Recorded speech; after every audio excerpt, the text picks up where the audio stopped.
What's up, everybody? Welcome to Philly with John Marks on PHLY. We're live on a Friday morning. Shout out to everybody watching live on YouTube. We already are having comments. INS, a regular. He's like George or Norm from Cheers. Good morning, everybody. INS says, leave Aaron Nola alone. It's one of the weirder situations, Aaron Nola, what's happening with him this year. We'll discuss it on today's program. Don't go anywhere.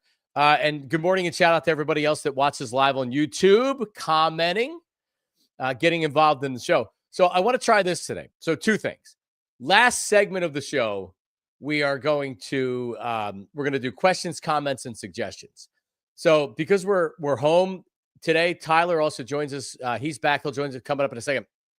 So give your questions, comments, and suggestions about the show, about sports, about life, about whatever else, and we are contractually obligated to answer. That's correct. When I entered into an agreement at PHLY, they said you have to do this segment, and when prompted to answer questions, you have to truthfully answer it, or you get buzzed. A shock goes off in your neck. So anyway, I'm trying to be funny and I'm not. So questions, comments, suggestions. Last segment of the show, Block C, get them in. Tyler stars them, and then he'll pop them up on the screen, and we're required to answer them. As the Phillies did not play last night, so we don't have anything to react to from last night, but we have a lot to react to as they head into a weekend series against the Pirates. It's Tyler Zulli, who has been off all week. And he's back. He's back and better than ever, as somebody once said on ESPN radio. And he joins us right now. Tyler, good morning. How are you? What's going on? Good morning. Yeah, it's good to be back with you. Apparently, I didn't miss much, or I missed a lot, depending on who you ask with this Aaron Nola start. You missed a lot, is what I would say. You missed a lot. Before we jump into it, before I forget, I was reminded this morning that I'm running in a 5K later today at 6:00. Oh, if you remember, I agreed. My daughter was in this after school club where they were running and they were training for a 5K that benefits. It's for their elementary school, but it benefits. I don't even know who, charities and things like that. So I like, Daddy, will you do it? I'm like, yeah, sure, I'll do it. It was rained out. It was last month. It was supposed to be held on a Friday. It got rained out, so it's today. So I not that I was training for it or I would have trained for it, but yes, I will be running a 5K in about 10 hours from now. I'll be loosening up at the starting line. So there you go. What's 5K? It's like three miles. 3.2 miles or something. Okay. Whatever. Well, the unfortunate part, it's not like super hot out today, but it is disgustingly humid. Yeah, it's the worst. It's not a great day to run. Difficult run. Yeah, I'll be okay. I've been pretty active, and now I haven't been running. But I'm doing more like high intensity training where you're sprinting for 90 seconds and then you're walking for 45 seconds and you're sprinting for 2 minutes. So we'll see how that works out. But I'm not particularly worried about it. I don't think they're going to need to resuscitate me or anything. No, I think you got at the finish line. I think I'm okay. But they may Tyler, they may have to resuscitate me with Aaron Nola. Because we know that he's been terrible this year. Is he 1-7? 1-7 with a 6.6 ERA. He's tied for the league in losses with 7. So here's my question. Is this an overreaction? Because I don't really think you can say it's an overreaction because the dude's 1-7. But is the reaction fair, or like is the reaction unfair and we need to give him more time? Because by the end of the season, the stats that are look on the back of his baseball card, and that's pretty much what you're going to get out of Aaron Nola. And I'm not going to say he has a 3.5 ERA at this point because he's dug himself a pretty deep hole. But can he get back to being a 4 ERA by the end of the season, where he's giving quality start after quality start after quality start? Or is this just really a reality that we may need to face with Aaron Nola? So it's important, and I mentioned this yesterday. When you do look at the back of the baseball card, Aaron Nola really has been, and he not has been yet, but he has been, like when he has the season and he has a really good season, then he typically doesn't have a back-to-back good season. So I'm pulling it up right now. All right. So 2020, 3.28 ERA, and that would have been a COVID shortened season, but still 3.28 ERA in 2020. 2021, 4.63 ERA. He was 9-9, was not good. Following season, 2022, 3.25 ERA. His record was under 500. He was 11-13, but still he was like the ERA is what I look at. Wins and losses is one thing. For whatever reason, he never gets great run support. But so like if your ERA is 3.25, you're having a good year. 2023, 4.46 ERA. And then last season it was a 3.57, which is, it's not worthy of $25 million a year for 6 more years. So here we go. 3.28, 4.63, 3.25, 4.46, 3.57, 6.16. I think it's fair to wonder if Aaron Nola, all the innings that he has on his arm, if they're starting to build up and accumulate on him. He's mostly been healthy his entire career. He pitches more innings. Him and Zach Wheeler pitch more innings than anybody in baseball since whatever that year is. Maybe it's 2020. But the one thing that we could always say about Aaron Nola, and if you're a Phillies fan, you've probably said it or heard it a lot of times, is that he's going to take the ball every 5 days and he's going to give you 5, 6, sometimes 7 innings. And it's a quality start. If you're not impressed with the quality start, the Joe Blanton start, as I said many weeks ago, and God, people threaten me. They literal death threats in my DMs on Twitter because of it. Because people didn't understand what I'm saying. I think maybe they understand what I'm saying now. It builds up and it can have an effect. The accumulation of the innings can have an effect. I wonder if that's happening right now with Aaron Nola. He's not scheduled to pitch until Tuesday. Could they make a roster move and maybe send him for an extended stay, give him a couple more starts, maybe 2 more starts off on the IL, cook up a shoulder stiffness or something like that? I mean, I don't think that's a bad idea, but with the day off yesterday, he's going to get an extra day and they probably run him back out there on Tuesday. But we'll see. Because if they were going to put him on the IL, it would make sense to do it and then probably bring up another bullpen arm. Or maybe even skip him in the rotation. I don't know. All I'm saying is that I don't necessarily know if we're talking about he's got an elbow injury or we're talking about something major, but the way he's pitching and his lack of command over his pitches. I mean, honestly, the most concerning thing in watching Aaron Nola's last start was he just couldn't put anybody away. With 2 strikes, he couldn't put anybody away. They were fouling pitches off, and then they were hitting him, and they were hitting him hard. That's a problem. So either he needs to change the way he pitches a little bit and maybe stop going for as many strikeouts as he's going for and play more to contact, or maybe you're just screwed. So I don't look at the Aaron Nola contract now. So beyond this year, I don't look at it as being, oh my God, it's 6 years of absolute hell. You're going to have to release him after 2 years. This isn't a Patrick Corbin type contract. At least I don't hope that it is. I hope that it's not. I'm not looking at it like that. But he's making nearly $25 million a year. He is clearly a 4th or a 5th starter in a good rotation. Do you really need to pay $25 million a year for the next 6 years for a 4th or a 5th starter? You don't. Especially when you're a team that has a high payroll and is already paying a lot of your starting pitchers and a lot of your other players a lot of money. The money would be better spent if it was divvied up elsewhere. Bullpen arm, outfielder, somebody else. With all that being said, it doesn't matter now. So I'll bring in Tyler Zulli and I'll ask him, Tyler, Aaron Nola, overreaction or reality? Both this year and then going forward, because you know what a lot of people are saying going forward. Oh, crap. This contract's going to be a major problem. Sure. I think not an overreaction at this point. I mean, you're almost 10 starts in. He has not pitched well. I think I would say he's had 3 good starts. The 2 in a row where he pitched really well. And then there was a start against the I forget if it was against the Dodgers or I forget who it was, but it was earlier in the year. He took the loss, but I thought he pitched okay. Other than that, he hasn't been very good this year. And I think it's threefold. You brought up the command.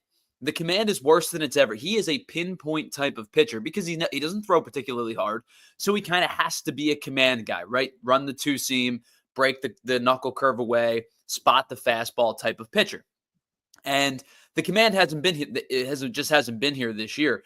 And the one thing I point to is the first pitch strike numbers, which have gone up significantly because of those two really good starts where he was getting ahead against a lot of hitters, but he's still only at 61% first pitch strikes for the season, which is a career low of any season so far.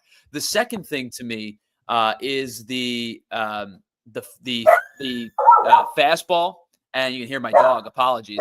Is the fastball and the curveball, the knuckle curve number specifically. You know what? I'm gonna get her, and I'll be right back. You do it. No, it's all about the command. So like velocity is velocity. You can't make mistakes when you're throwing as hard as Aaron Nola is. The movement just isn't there. His pitches are flat. His pitches, like command is a big part of it, but also he just doesn't have movement on the pitches. And when you're not working ahead of the batter, which Tyler mentioned right there, so what happens? Well, what happens is guys are sitting on either it's your off-speed pitch or it's your fastball. So either way, if you're relying too much on your off-speed pitch because you don't have faith in your fastball and you're not locating it, well, they know that. So it's easier to say, hey, like if he throws a curveball, I'm set for that. If he throws a fastball, I'm set for that. He's not this bad. He'll be a better pitcher this year, and he's not going to be a 6 ERA going forward, or he better not be. But he's also like he's not a top 3 starter in your rotation. I mean, I think that's pretty clear. But Tyler, go ahead. You were making some good points. So the second part that I was saying was the knuckle curve and the fastball specifically. The numbers are substantially worse than they were a year ago. So like against the knuckle curve, which I think I would say is his best pitch. I don't know how you feel. Maybe you could say the two seam, but I think his knuckle curve when it's on is his best pitch. Last year opponents hit 221 and this year they're hitting 310. They slugged 381. This year they're slugging 466. Now the expected numbers for Nola are actually better than his actual numbers. So that's a little bit encouraging. But like the knuckle curve numbers are not as good as they were last year. The four-seam fastball, same thing. Guys are hitting 300 off it this year. They hit 167 last year. You talk about not being able to put guys away. Knuckle curves at 20%, four seams at 12.7. Last year, 22 and 18. So those numbers go in the wrong direction as well. So it's a combination of a whole bunch of things. And then the last thing to me is the hard hit numbers. As you brought up, he's getting hit hard. He's getting hit harder. More consistently, he's getting barreled more, a 9% barrel rate, which is amongst his career high. All of these numbers are trending in the wrong direction. They are. This portion of the program brought to you by Glad Hair Restoration, gladhairmm.com. Text them or call them 610-980-4000. Yeah, like here's another thing. Andrew Painter pitched last night. We'll give you an update on that. He pitched in AAA last night. There's no real urgency to bring him up. There's just not. He can pitch the season down in AAA unless he starts to really be dominant, and then everybody's going to want him up here. But if you're carrying 5 starters on this team, Aaron Nola's not pitching in the playoffs right now. That's for sure. But like he's clearly your 5th starter. Rangers looked really good since he's come back. But like when Andrew Painter does come up, all right, well, like, and we're talking about, Mick Abel has looked really good in AAA, even long term, because you're going to want Luzardo. Luzardo's around for a couple more years. I mean, I guess there's always going to be need for a 5th starter, but do you really want to pay $25 million for a 4th or a 5th starter? Fit that CEO, put him up there. A very good Phillies fan. He being treated with kitten gloves. I mean, you're building them back up to bring them up to the majors. There's no need to. You have a numbers problem right now, which I guess my question is, who's leaving the rotation? Aaron Nola? $25 million long man. He can join Taijuan Walker in the bullpen. He's not a bullpen pitcher, Aaron Nola. You're not going to put him. That's a problem. It becomes a numbers problem this year. That's where you and I were talking about it a couple weeks ago. Is the likeliest scenario Ranger Suarez? Yep. No, I don't. I don't think he's being sent to the bullpen. Right. And you brought up the money thing, and the money thing is an intriguing conversation because obviously Ranger's a free agent at the end of this year. So we've both said for a while, this feels like the last season of Ranger in a Phillies uniform. Yep. Just because I think a team's going to overpay for him. But the other thing you have to consider is next year is Jesus Luzardo's final year of arbitration. If I were the Phillies, I'd lock this guy up ASAP.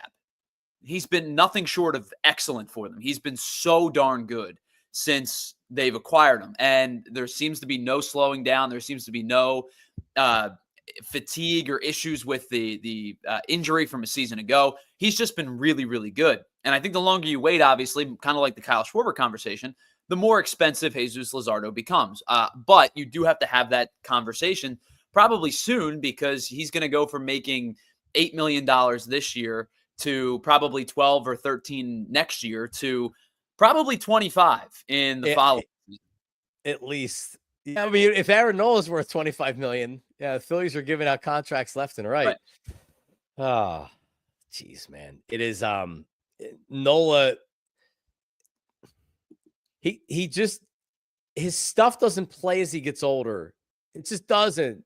His stuff doesn't play. If a guy's 30 years old and he's given up a lot of meatball home runs, what do you think happens when he's 32 and 33? He's a smart pitcher. He knows how to pitch. He doesn't trust his stuff right now because he can't locate and he can't command it. That is a problem. We will give an update on Andrew Painter coming up. Also, another AAA player, young prospect, is really hitting it up in AAA. When should we bring him up? We'll give him. We'll give an update on him as well. We also have some Friday trivia coming up on the other side as well. So we'll do that, and we'll do it right after this. It's Philly with John Marks, PHLY. Let's do it. Let's do it. And we're going to talk about, who are we talking about here? We got TrueMark here. They're Tyler Zulli. TrueMark Financial. All right. Let's do TrueMark Financial right here. All right. Because it's time to spring in the savings. And I've been talking about this every time I talk about TrueMark. And Mary Ellen and Donna over on my branch that I go to in Audubon, PA, they're amazing. And when you walk into any branch, you know it. You know it. They've been working together for close to 2 decades. It's a family. You walk in there, you feel like that you know everybody because you do know everybody. It's amazing. I can't recommend TrueMark Financial enough. But also, if you have financial goals, whether you're looking to buy a house, you want to take that vacation like I'm having the plan to Disney, building your emergency fund, no matter what it is, TrueMark Financial Credit Union has the perfect savings account for you. TrueMark Financial offers high-rate certificates and money market accounts to help your money grow faster and work harder for you. Visit TrueMark.com/PHLY for rates and to learn more. Federally insured by the NCUA. Rates are subject to change. TrueMark.com/PHLY. All right, ready? Need new furniture? Looking for maybe a new mattress, a new bedroom set, dining rooms, whatever you're looking for, it's time to spring in the savings over at Ashley. That's right. The low prices are blooming. Save up to 50% off living rooms, bedrooms, and dining rooms and have it all delivered for FREE free. Plus, and this is what I do because I have no money, long-term, no-interest financing. You're not paying interest. Pay off monthly. And you figure it out. This is what I do. I say, okay, if I have, and this is just for an example, if I have 36 months, if I have 60 months to pay something off, this is what I've charged. Boom. If I paid this amount of money for the next however many years, it gets paid off interest-free. You're saving on top brand mattresses. You're getting free delivery, setup, and removal. But don't wait. Spring into savings now at Ashley, South Jersey, and Philadelphia. Financing with approved credit. Minimum purchase required. Some exclusions may apply. The store for complete details. Hurry to Ashley. Financing with approved credit. Minimum purchase required. Some exclusions may apply. See store for complete details. Hurry to Ashley. Visit ashleyfurniture.com for more information. Hoo-ah! All right, we're back. Happy Friday to everybody out there. We made it. Made it to another weekend. It's yes, and Tyler puts that up there. Get your questions, comments, and suggestions into the chat. Block C of the program. About 25, 30 minutes from now, we're going to go to your questions, comments, and suggestions. So throw them in the chat if you're watching live, and Tyler will star it, and we will I'm required to answer your questions. All right, so the Nola conversation will continue until his next start, and every start will now be closely monitored by every Phillies fan in the Delaware Valley and across the world. All right, so Andrew Painter made his second AAA start last night. How did he do? Well, 5 innings, 5 hits, 2 runs, struck out 3.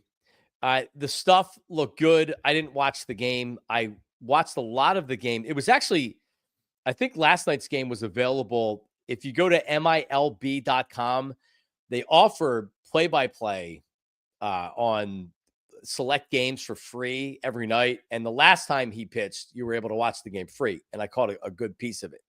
I don't know if they did it again last night, but anyway, so he's a quality pitcher. He's a quality young pitcher. He's not back there yet, but he's allowing some home runs, but he also is, he's going out there. The velocity's back. He had 3 strikeouts. On the 3 strikeouts, one was on a 98-mile-an-hour fastball. The other was on a curveball, 82 miles an hour. And then his changeup, 87 miles an hour.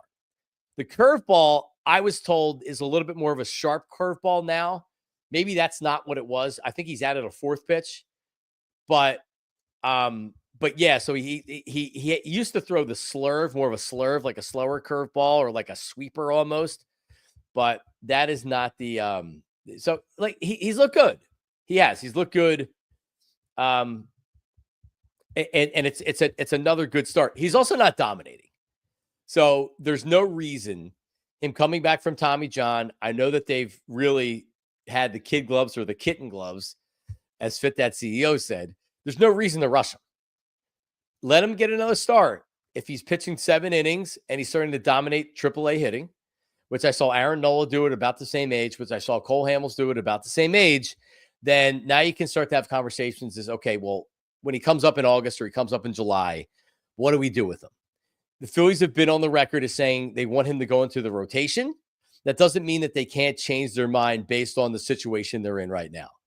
And honestly, at this point, I'm very comfortable with him pitching in AAA. I don't need another starter. If Aaron Nola was on the IL and they said, hey, we'd rather keep Taijuan Walker in the bullpen, like, all right, you want to bring him up? Bring him up.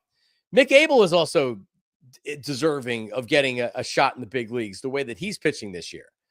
So it's not like that they don't have other options.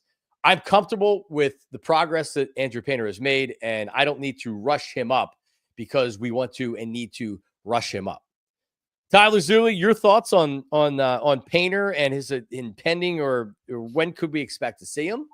Yeah, I think their timeline's always been later in the summer. I would say probably a July-ish appearance for him. But like you said, I think that they're allowing him to grow and get back into form on his own terms. And they, did he need to miss both the last 2 seasons? Probably not entirely, but they took an overly cautious approach, allowed him to pitch in the Arizona Fall League, and then didn't have him pitch in spring training, which was kind of strange to me. But so they're still kind of ramping this kid up. And I think that a July timeline is probably correct.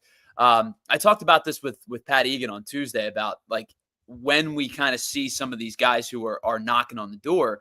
And I think the likeliest scenario is that Otto Kemp is probably the first guy up just because he's going to eventually force their hand a little bit. And then in terms of like the prospects, I should say, because, you could get like a Nabil Krismet or Kyle Tyler or somebody like that to make a spot start. But I think in terms of the guys that haven't made major league appearances before, I could see it being Kemp. And then Abel, as you brought up, has pitched really well. The command has been much better. He's not walking nearly as many guys. I think Painter's probably third or fourth up in terms of guys making their appearances this year. And I don't think they're going to rush him. I think they're going to allow him to kind of naturally get back to, 5 or 6 innings, a game cap like he's getting back to.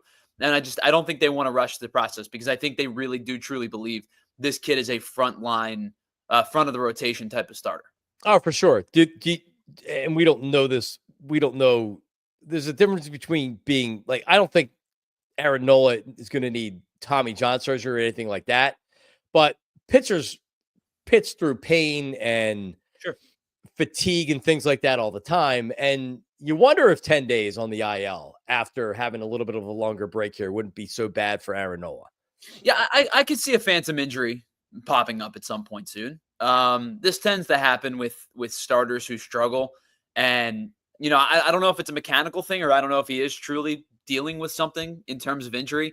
As you brought up, he is a guy that takes the ball every 5th day. And you're right. It was 2020 since Zach Wheeler joined the Phillies. He and Aaron Nola are 1-2 in innings pitched. It doesn't seem to affect Wheeler because I think Wheeler might be a robot, quite frankly. But I think Nola maybe is starting to face an innings thing a little bit where the fatigue has set in.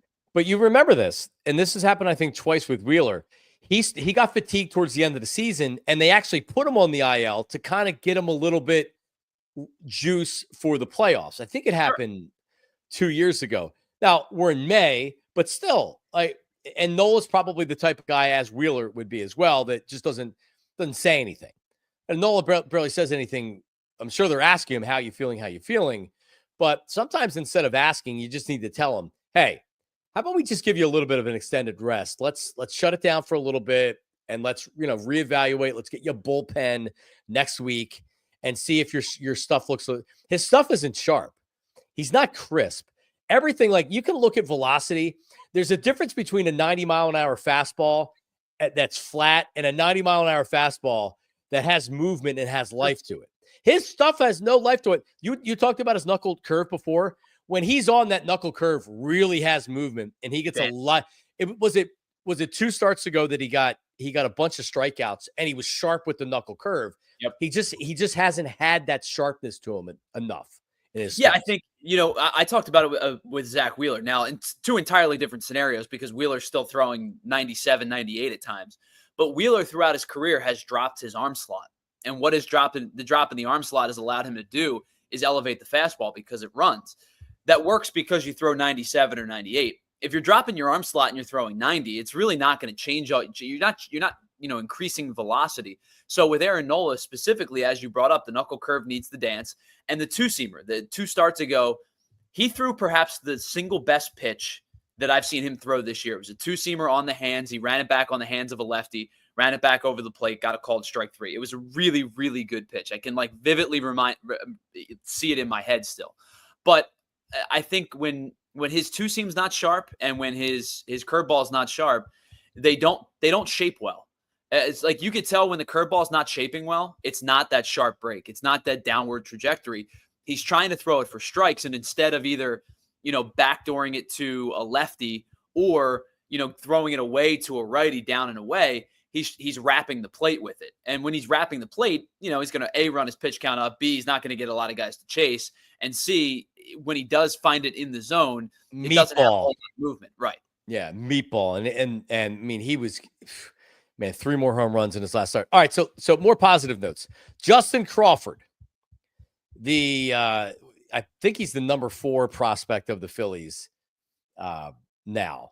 And these things fluctuate. Aiden Miller, he was better than Andrew Painter, and now all of a sudden he's not as good as Andrew Painter again because Aiden Miller is struggling a little bit at Reading at Double-A, which, by the way, is perfectly fine. He's going up against grown men, and the dude's 20 years old. Anybody that thought Aiden Miller was coming up and taking Alec Boehm's job this season or at the end of the season, it just needs to settle down.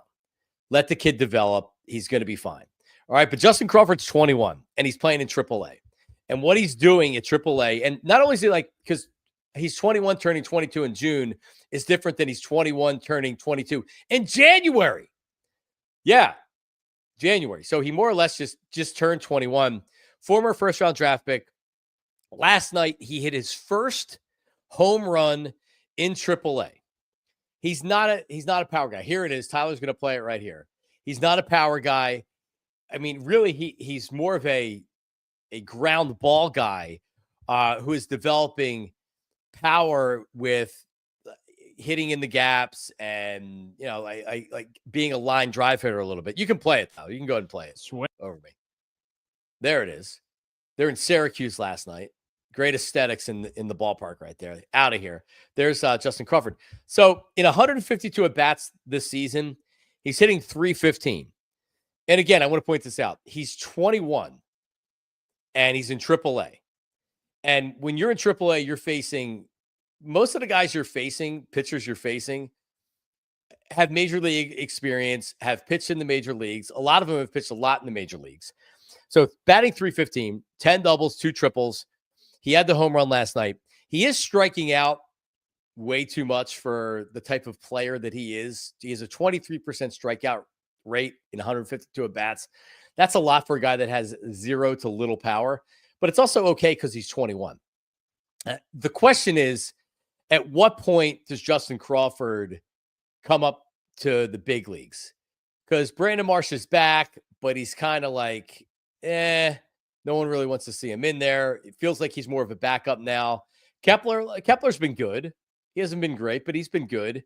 Rojas has been, his numbers feel like they're better than when you watch him play, but like, I think he's been productive. I don't know if you're desperate to bring Justin Crawford up right now, but at some point he's gonna push for you to make a move. Like Otto Kemp. Tyler brought him up earlier. Otto Kemp, he's cooled off a little bit, but like at some point, if he keeps hitting the way he's hitting, you're going to have to find a spot for him. It's just tough because the Phillies roster is pretty much set without an injury. You don't want to bring Crawford up and only have him play 2 or 3 times a week. He needs to be playing every day. So if you can't bring him up and have him play every day, I'm honestly fine with him being at AAA. And then by September, if Rojas starts to suck, or if Marsh really isn't much of anything, yeah, you can bring him up and you can use him in a center field platoon. And if you don't want to use Marsh, you could do a Crawford Rojas platoon. I'm not there yet. I'm not ready to bring him up yet. With all that being said, Tyler Zulli, Justin Crawford's really taken a step this year because he was thought to be maybe number 2 prospect for the Phillies, being a former first-round draft pick. And then Aiden Miller came up and it's like, oh, wow, this guy's unbelievable. And Crawford kind of flew under the radar, but man, he's really had a good start to 2025. He has. I think we've talked about him play. And the one thing the Phillies have done a good job with their prospects as of late are finding good bat to ball contact hitters, because power will come for most of these guys. I don't think Justin Crawford's ever going to be a power hitter, right? If he breaks double digits in any season, I'll be totally, that'll be something. Yeah. I will be totally content with that. But I think what they've done is identify some guys that have really good bat to ball skills that don't strike out a lot. Now, as you brought up, the strikeout rate's a little high for Crawford in AAA, but it's guys that don't strike out a lot, it's guys that don't whiff a lot. You talk about him. You talk about Eduardo Tait, who I'm super high on. Starlin Cabo was that way before they traded him for Jesus Luzardo, a guy that doesn't strike out a lot, guy that doesn't miss, it doesn't whiff a lot. They've identified that skill set as one that they want. They want athletes and they want guys that can do that. And Justin Crawford is that guy. He's an excellent athlete, a very good defender, a great base runner, and a guy that is not going to, like I said, dazzle you with power. But if he hits 300, then who cares, right? Like, this is a guy that had a negative launch angle a couple seasons ago. Like, it put it like truly the walking embodiment of the scene in Major League where Lou Brown tells Willie Mays Hayes that if you pop it up, I'm going to make you do push-ups. You know what I mean? Like, so not they didn't do that. They didn't do they should do it if he hits the ball on the ground, do push-ups. Not to that extreme, but like, he's a guy that's going to put the ball on the ground a lot and beat it out. Now the question is, like, when you hit a ball in the gap in the 5.5 hole against a AA or AAA defender, it's a base hit. Is it the same as doing it against a major league shortstop? Only time is going to tell. But I think for him, he sees the ball well. He's good contact guy, good defender, elite base runner. He's going to cause problems on the base pass when he comes up. This kid is a very, very good player who I think is probably on the doorstep of making his major league debut within the next calendar year. For sure. Yeah. If there's let's just say, for instance, that Rojas goes down with injury or something like that, he's coming up. I would say he's coming up and he's becomes your starting center fielder. Now you're also very left-handed hitting heavy, which is a problem. It'd be nice to have a right-handed hitting batter than Rojas. But anyway, so Crawford, 13 steals.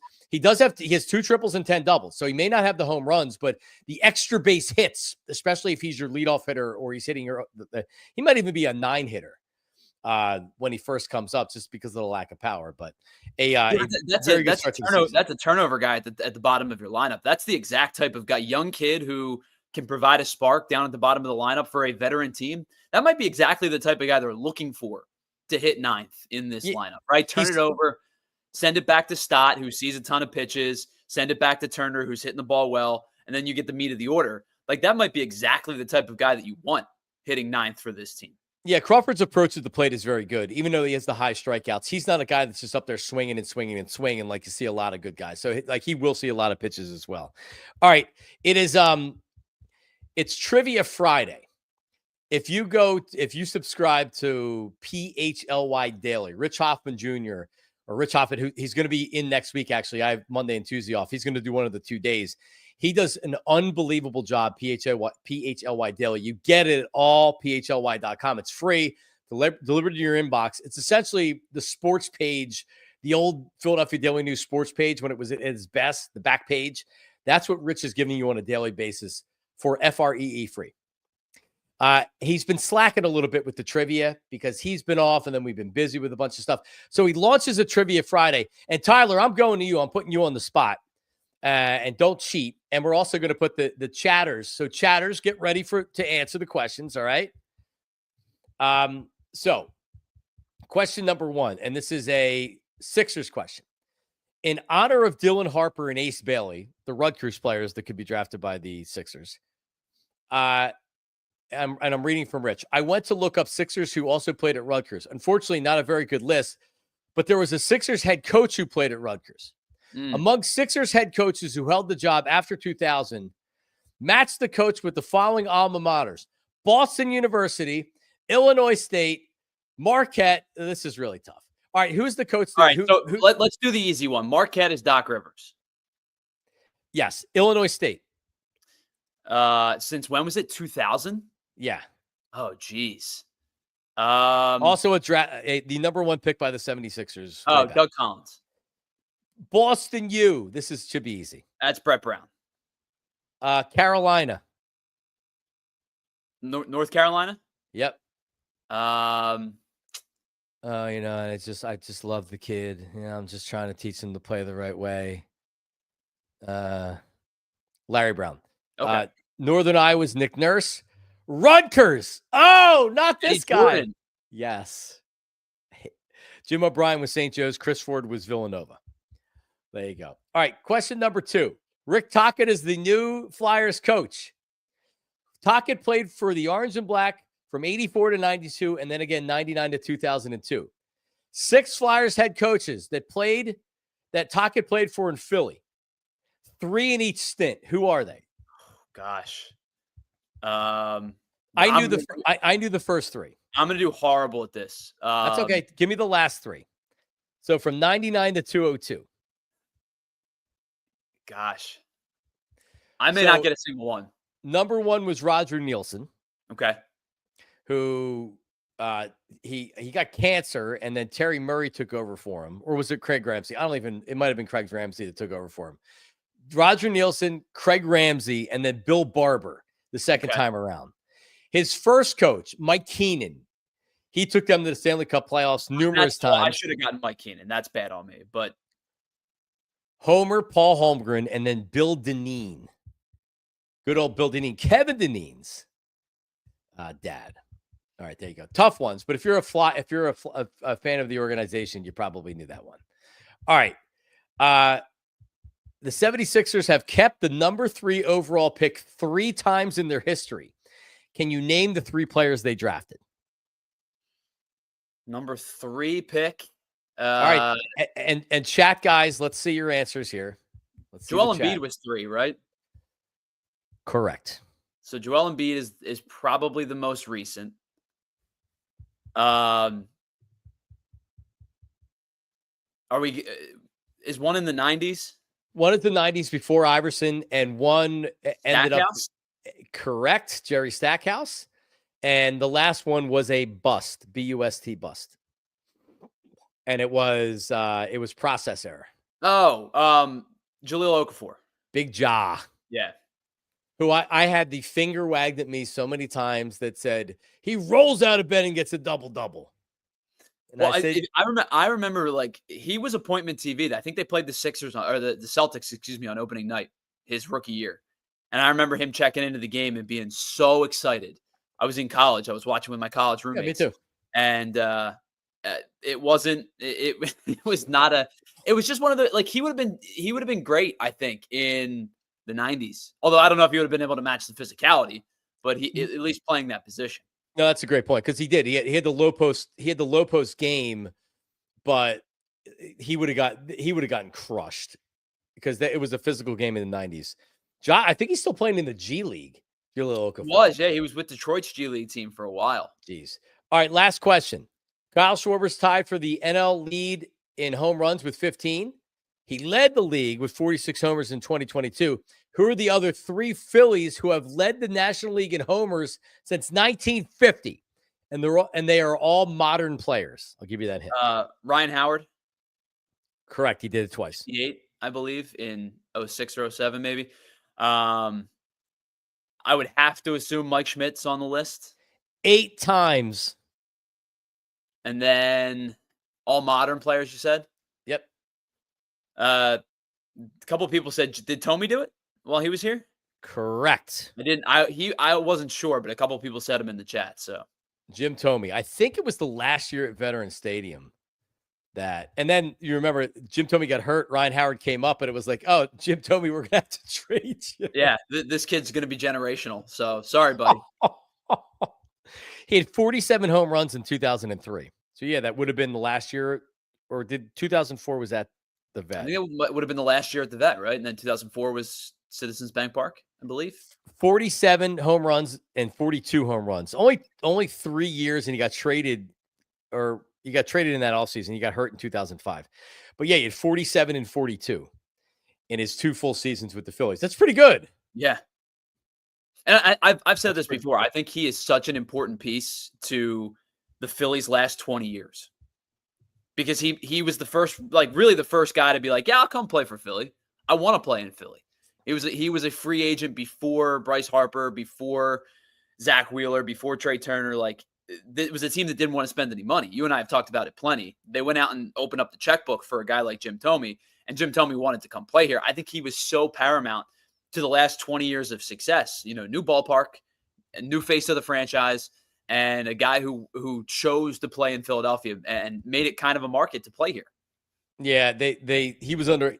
I mean, the truth of the matter was he didn't necessarily want to leave Cleveland, but the Phillies knew that if they kept increasing the offer, that he was under a lot of pressure to take it by the Players Association. Yep. And I'll never forget when he came to visit the Vet and see the team or whatever. He's in the parking lot, and all the union workers that were working on Citizens Bank Park, like, all went crazy. And, oh, Jim, oh, and it was like that one impression that was left on him, like, hey, like, this town really wants me. And he signed here. And Jim Tomey's a great dude. Great dude. Love Jim Tomey. All right, we'll come back. We have questions, comments, and suggestions. So this is your last chance to get in. Any question, comments, or suggestion you have, sports world, non-sports world, personal life, whatever you got, put it in the live chat right now, and Tyler will pop it up on the screen. That's coming up. Also, a pretty amazing NFL stat as it relates to how popular the league is. That's coming up. Philly. With John. Oh, and our parlay of the day is coming up next. People are waiting with bated breath for that one. Philly with John Marks. Don't go anywhere. Let's talk about BetParx. All right. Philly baseball tonight. We're back. And who you betting on? Who's hitting the home runs? Who's getting the strikeouts? Who's getting the RBIs and more? You can bet individual player performances in baseball, in pro hoops, which has been a really good playoffs, in pro hockey playoffs. Live betting. Live betting's where it's at. Watch and wager it all on the BetParx online sportsbook and casino app. It's the only app I would ever recommend and use to bet on sports and to play all my favorite casino games right in the palm of my hand. And we're talking about live dealer, blackjack, roulette, poker, craps, hot online slots, and new users get up to $1,000 casino bonus back if you're down in the first 24 hours. Go to betparx.com, download the app right now, and enjoy all the action and excitement from the casino at your fingertips. I'm never too far away from my BetParx app. Trust me. I was already looking at it this morning. You must be 21 and then PA, New Jersey, Maryland, or Michigan for BetParx. You love to play. You play to win. You bet BetParx. Gambling problem. Call 1-800-GAMBLER. All right, Glad hair restoration. So I had somebody email me yesterday and said, I saw your pictures on Instagram. Do you have any additional pictures? Because I documented when I had a hair restoration procedure with Glad hair. And but he wanted more. I said, hey, give me some more. I want to know. I can see what your hair looks like right now. And that's the thing. Like before and after pictures. If you're in the market for some type of a hair procedure, or you're worried about your hair loss and you see the ads and you're in the algorithm on Instagram or on Facebook or wherever, where you're seeing the guy with the great head of hair spraying stuff on his hair. It's like, oh, look at this shampoo. It's great. All right, what did he look like a year ago? Right? Where's the before and after picture? I have before and after pictures. You've seen the before and after pictures, right? Glad hair restoration, whether you're talking about restoration, which I had, or you're just talking about innovation, which is what they specialize in, both of them, right? So if you're starting to lose your hair, you don't necessarily need to get hair restoration. Maybe you want to, maybe you will have it, but you can slow the process down. You can really eliminate hair loss so you can keep your existing hair if that's where you're at. You don't have to be bald to get a hold of Glad hair. If you want to keep the hair that you have, get to gladhairmm.com. Glad hair, GLAT hair, MM.com. Or, yes, contact them at 610-980-4000. 610-980-4000. You can text them as well. Text or call. 610-980-4000. Reach out to me on email, johnmarksmedia@gmail, or at johnmarksmedia. Slide into my DMs on all the different things. All right, we're back. All right, lot to get to in this final segment, including Intern Daulton with our stat of the week. Let's get to our BetParx Parlay of the day.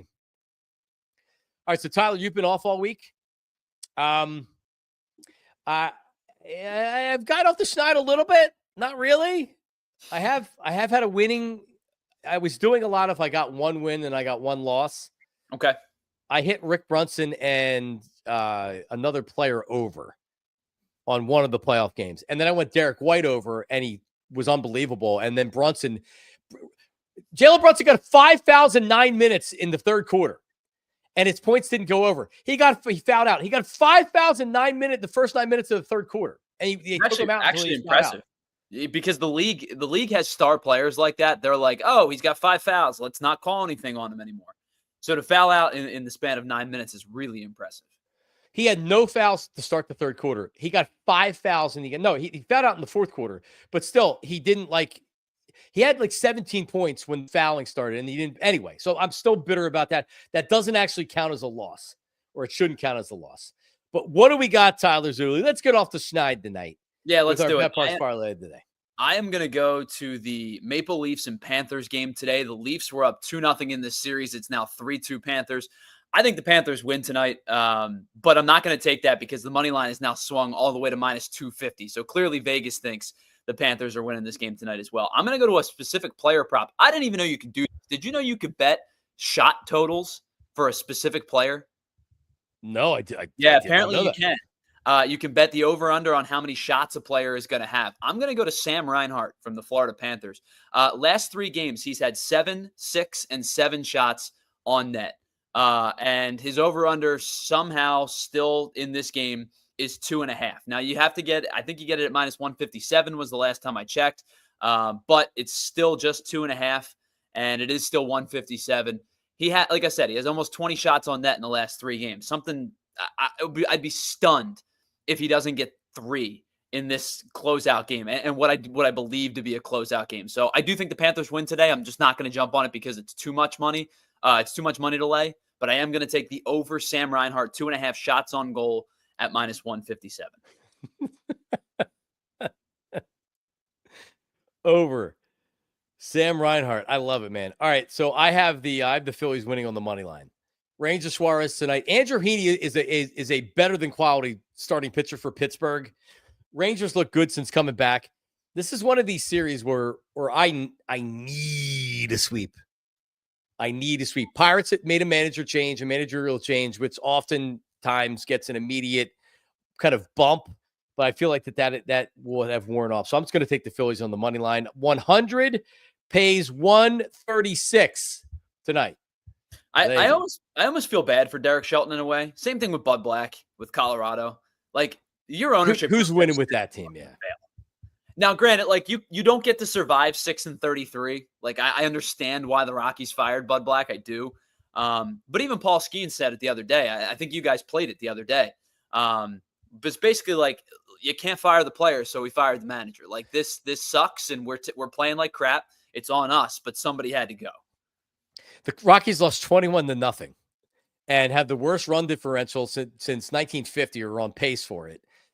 What do you think is going to happen if you're the manager? Yeah, the roster sucks, but still, you can't, like, the managers lose jobs. Like Pete Buchanan.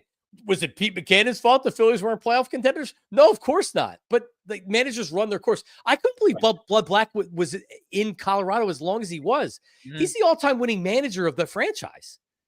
I didn't realize he was there for that long. He took them to the playoffs 2 of those couple years that he was first there. Yeah, it was was it 2015 or something like, I forget exactly what year it was, but they had some good teams. I mean, you think about even post that 2017, which was a crazy run, but like the Troy Tulowitzki teams were good, were good for Rocky standards at least. And the problem with them has always been that, you're never going to get a free agent to be like, yeah, I'm willingly signing in Colorado to come pitch. It's just crazy. So you've tried some stuff, right? You try to bring in Chris Bryant, and all of a sudden he forgets how to play baseball. Nolan Jones had a really good year 2 years ago, and then last year wasn't very good, and then you moved him. You've got some good pieces. Ryan McMahon can play, Ezekiel Tovar can play, but they're just not a complete team because they're never going to get enough pitching to succeed. No, it's not going to work out. All right, so check this out. We know how popular the NFL is, right? Everybody loves the NFL, and honestly, with this schedule that came out, opens with the Cowboys.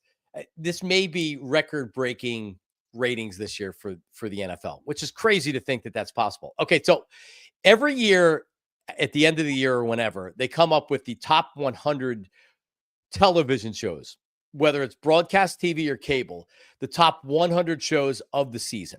All right. In 2024, of the top 100 shows, and this is everything, TV, movies, whatever, how many of the top 100 shows do you believe the NFL has for 2024? It's usually a lot. It's usually more than half. I'm going to say they had 72 of the top 100. So you cheated, and now you're showing off? No, why? 72 of the top 100. No, it's not. Yep. 72. Are you serious? 72. I was going to say 77, and I walked myself down a little bit. There's no way it's 72. It's 72. For 2024, the NFL had 72. Over the last 5 years. I swear to you, I did not see that number. No, but if you were cheating, you probably would have said 70 and wouldn't have been like, oh, I'm off by 2. Darn. And you still would have gotten credit for having a good answer. All right. So for the top 100 over the last 5 years, so this is 500, the top 500, 100 each year of the top 100 for the last 5 years. How many of those are NFL? So you're going to give me out of 500. Yeah. So, I mean, if I take about now this, I'm going to do some math on, right? If I take about 70-ish per year, would be my guess. 70 times 5. Yeah. You're talking somewhere in the 350 range, I would guess. 395. That's crazy. I mean, you're talking about regular season football games. Right. Yeah. Well, and so some playoffs, some like Super Bowl counts. Sure. But to your point, for the most part, you're talking about like a 425 Fox game will have top 100 ratings for a year, which is crazy. These just aren't primetime games, everybody. These just aren't Thursday, because I don't like Thursday night games. Honestly, I'd have to look at the exact list because they're on Prime. There's far less people watching it than if it's on ABC or ESPN or even on Fox for these 425 games. So, and I also saw a comparison. So, of the 500 TV broadcasts over the last 5 years, how many games did the NBA make the top 100? So, top 100 a year for the last 5 years. How many did the NBA make? The NFL made 395. 40? Lower, Bob. 25? Lower, Bob. 15? Lower, Bob. 7? Lower, Bob. 2? Lower, Bob. 0? The NBA has 0. Wow. Top 100 finishes over the last 5 years. And I really think if you went over the last 10 years, it's just, I think it's sure, it's an indictment on the NBA, but it's really, that's talking about the popularity of the NFL. Right. Which means everybody likes the NFL. We've talked about this plenty before. I think baseball and probably hockey are the two sports where you are a Phillies fan or a Flyers fan, as opposed to maybe an NHL fan or an MLB fan. People watch they watch the NFL, whether it be for betting purposes, for fantasy football purposes, just because it's on once a week. Well, not anymore, but you get my point, right? Like when you watch the Eagles, if the Eagles play at 1:00, you're watching the Eagles at 1, and then you're either watching the 420 game or you hate watching the 420 game, but you're watching it. Then you've got Sunday Night Football. You're probably tuning into Monday Night Football. If you get it, you're getting Thursday Night Football. This year, you've got a Black Friday game, you've got a Christmas game, you've got Thanksgiving games. That's a great point. Saturday game. The NFL commands these days because they can. If the NFL played a game on Tuesday afternoon at 1:00 in the afternoon, it would do numbers. Yeah, and it's why they like these new broadcast windows, because they can just say like, "Oh, Black Friday, great idea," because everybody's going to watch. And you know what's crazy? You know, you brought this up because I don't really watch the 4:00 games if the Eagles play at 1. I watch Red Zone, so that's with Red Zone. Sure, that you have that many people watching it, because there's got to be a lot of people that just watch Red Zone and don't actually tune in to that broadcast window. Yeah, because I'm one of them. All right, Daulton's going to join us for coming up in a second. Daulton's going to join us for our intern. Daulton's going to join us for our stat of the day. We got to get to questions, comments, and suggestions, which we're going to do because it's time. If you're watching on TV, slide on over to allphly.com. We're in overtime.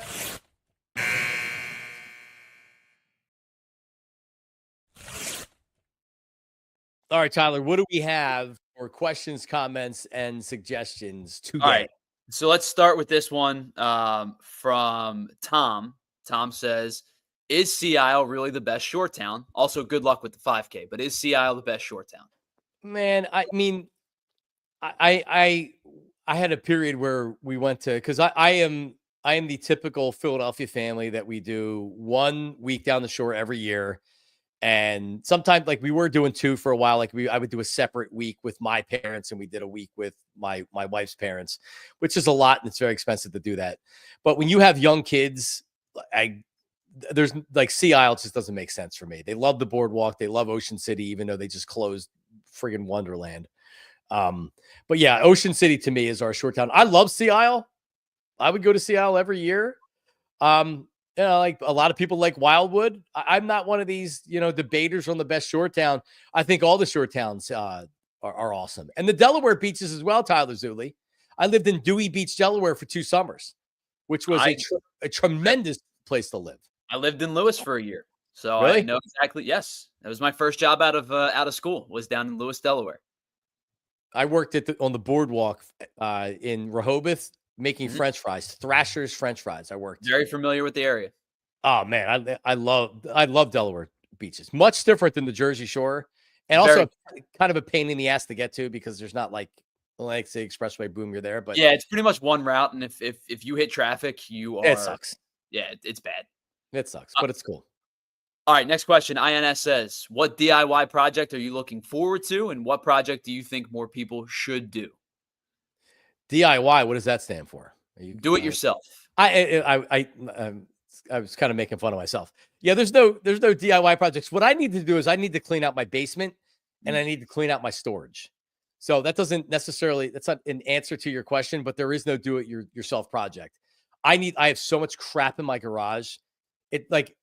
You think I put a car in my garage? I can't even put my kid's baby Jeep in the garage. I have so much crap in the garage. So that's really what I have to do. I have to clean out my garage. As far as a do-it-yourself project, I mean, I don't know. I'll let you answer the question, Tyler, because I have no idea. Yeah, I mean, the one that people always talk about that I hate yard work. I hate lawn work. You know, people take pride in I know you do. People take pride in like keeping their lawn up to date, and I'm like, as long as my grass is cut, I don't really care. Like when I first moved out of my mom's house, between my brother and I, we would go back and cut her lawn in the summer, and it's not a very large lawn, 45 minutes, an hour tops, but it's just a miserable hour. Wow. Maybe it's just I have a zero cut, so because I have a big yard, but I also have a battery powered. And I just bought it this year. I have a battery powered smaller mower to where I can get around the swing set, so I don't have to edge as much, right? So I can get the areas, because when you have a big riding mower, it's tough to get like between the sidewalk and that grass before the street. I don't want to put the riding mower up there because I freaking fall off or bust the blade or whatever. So I love when after I'm done cutting my lawn, I love the look of it. It looks awesome. All right, what do we got? All right, next one from Joe Tiz says, this is actually just a recent question. What is Schwarber's next contract looking like? What do you think, man? I mean, I have a tough time answering the question because a lot of people will be like, oh, 4 for 80. And it's like, he's going to get more than that. Yeah. So I think way more.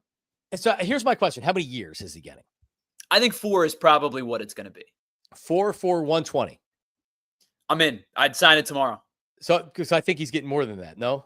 I do too. I think he probably gets in the 140? 40-ish. Yeah, I think he's going to get a lot of. I mean, Rob Thompson even talked about it the other day. Like, he's getting better as a hitter. He's becoming a more well-rounded hitter as he gets older. His strikeout numbers have plummeted this year, which is great to see. He's hitting to all fields. He's hitting with 2 strikes. He's not just a power hitter anymore. He's become a much more complete hitter over the course of his career. It's actually unbelievably impressive to see. Yep. All right. What else do we have?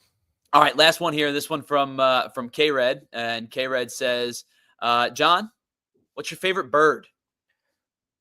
An eagle, of course. That's an easy one. Easy way out. We had a robin's nest in my front bush that you can see from our window in the front of the house. So we were like watching the whole process of laying the eggs or whatever. And then something happened and the eggs were on the ground and everything was dead. And my girls are like, well, what happened? I'm like, well, nature happened, honey. Probably a hard scenario to explain to a bunch of kids. Right. Well, they very quickly forgot about it. Yeah. I've always thought Cardinals were really, really cool. Yeah. They're just pretty to see out in nature. You see like the red feathers. They're pretty. They fly pretty effortlessly. I always thought Cardinals were cool. And a blue jay. When you see, you can spot them. When you see them, you're like, woo. Yeah, Blue Jays or Cardinals are definitely cool. Definitely cool. All right, we wrap up the week with our stat of the week with Intern Daulton, and he joins us right now. Intern Daulton, good morning. Good morning, John. How you doing? What do you got for us today? So we're going to be talking a little bit about Bryson Stott, the leadoff hitter, and how well he's been doing so far this year. So he's got a 258 average. He is a on-base percentage of 327, and he has an OPS of 705. And actually, he is leading the league right now with 5 pitches seen per plate appearance. And actually, with 2 strikes, he is hitting 221, which is close to his career of 259. And the league average for hitting with 2 strikes is only 169, so he's way above that. And then he has a hard hit rate of 27%.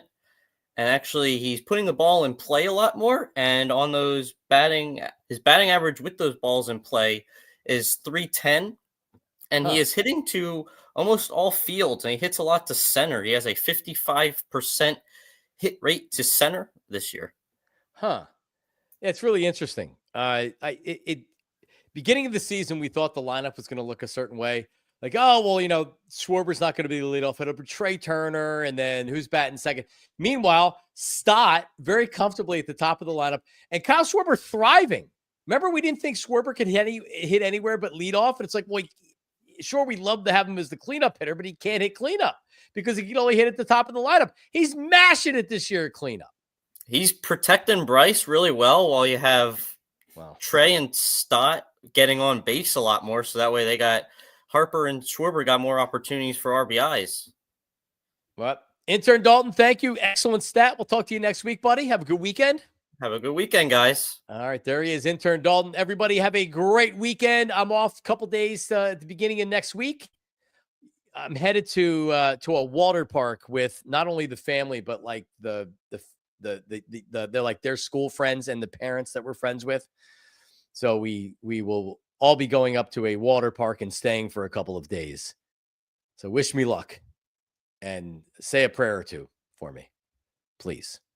Everybody have a great weekend. Appreciate you watching. Anthony is live right now. Click on over and live Philly show today. Tyler Zulli, what time are you live today? Yep. Live at 1:00. Haven't had a chance to really talk about it because I've been off this week, so I'm really excited for it. We'll talk Nola. We'll talk Pirates. Got a lot to get into this week. Lot to get into. All right, Tyler coming up later with the Philly show. Anthony coming up right now. Everybody have a great weekend, and we'll talk to you later. See ya. We all silly like the mayor.